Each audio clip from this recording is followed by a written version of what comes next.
আসসালামাইকুম। চলে আসলাম আবার একটা নতুন ভিডিও নিয়ে। আজকে মাংস আছে, তো আজকে রান্না করব। আর তার সঙ্গে অনেক সুন্দর, আমার ছেলেরা খুব পছন্দ, আলু দিয়ে ভেজে দেব। আর এই যে মসুরির ডাল রান্না করব লেবুর পাতা দিয়ে। কিভাবে রান্না করব সেটা আপনারা দেখতে থাকেন।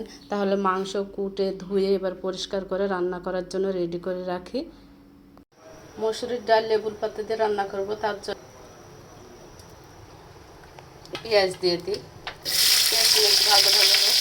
পেঁয়াজ ভাজা হয়ে গেছে, এবার পাতাগুলো দিয়ে দিলাম। এবার আমি এই ডাউলটা ঢেলে দেবো। এদিকে মাংস রান্না করে নিই, তেল দিয়ে দিলাম হাঁড়িতে। এবার পেঁয়াজগুলো দিয়ে দেব। ডাউল রান্না আমার হয়ে গেছে, এবার আমি বাটিতে ঢেলে নেব। লেবুর পাতার ডাল রান্না তো খুবই টেস্টি হয়, লেবু লেবু বাসনা করে।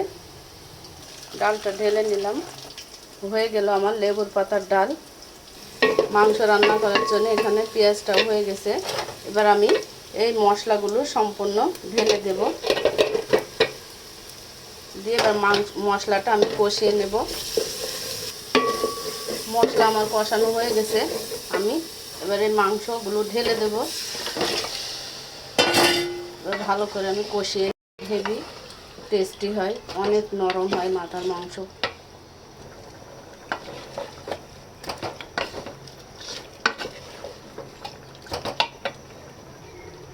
এদিকে আর একটা তরকারি বসানোর জন্য কড়াই তেল দিয়ে রেডি করে রেখেছি। মূলা ভাজি করবো। মূলাগুলো কেটে রেডি করে নিয়ে তেলের উপরে দিয়ে দিলাম। একটু হলুদ দিয়ে ঢেকে দেবো। মূলা ভাজিটা একটু নাড়াচাড়া করে দিই। মূলা ভাজি খাওয়া কিন্তু খুবই ভালো, হজম শক্তি বাড়ায় মূলা খাওয়া। আমরা তো খুবই খাই মূলা ভাজি রান্না। মূলা ভাজি এখনও আমার হয়নি। এদিকে ভাতটাও বসিয়ে দিয়েছি অনেকক্ষণ আগে, ভাত প্রায় হয়ে গেছে।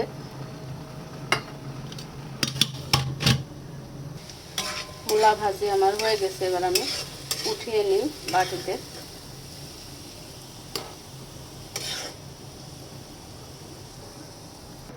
মূলা ভাজি আমার কমপ্লিট, তার সঙ্গে লেবুর পাতার ডালও হয়ে গেছে। এবার মাংস হলে হয়ে যাবে। রান্নার পাশাপাশি এই যে গাছ লাগানোর জন্য বালতিগুলো সব ফুটো করে নিলাম। এই যে প্রত্যেকটা বালতি ফুটো করে নিয়েছি। এই যে এই ছোট্ট এই কোদালটাতে, এই কোদালটা আমার আম্মু বানিয়ে দিয়েছিল আমার ছেলেদের খেলা করার জন্য। তো মানুষ নেই, স্মৃতিটা রেখে দিয়ে গেছে। আমি সুন্দর করে ধুয়ে মেজে রেখে দিই, আবার আম্মুর স্মৃতি মনে হয় কাজ করতে গেলে, মায়ের কথা। এগুলো ফুটো করে রেখে দিলাম কারণ গাছ লাগানোর জন্য। গাছ লাগানোর যখন লাগাবো তখন এগুলো আবার কাজ করা হবে, গাছ লাগাতে হবে। মাংস কষানো হয়ে গেছে আমার, এবার আমি ঝোলে পানি দেব।